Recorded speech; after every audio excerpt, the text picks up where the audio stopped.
Дакота стала блондинкой для Дэдди с Шоном Пеном.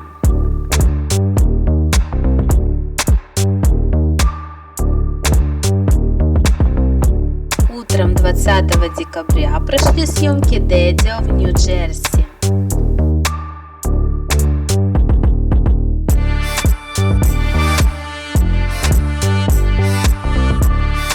Компания Dakota Tia Time объявила, что съемки Дэдди проходили в этом месяце в Нью-Джерси. Съемки закончены.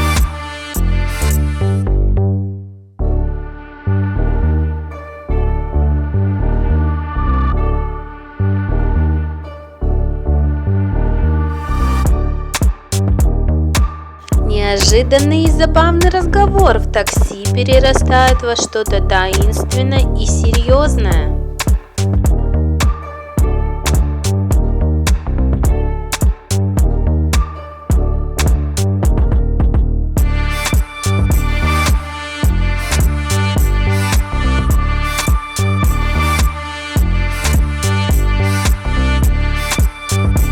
Драма Дэдди – это исследование сложности человеческих связей и доказательство того, что случайная встреча с незнакомцем может изменить жизнь человека.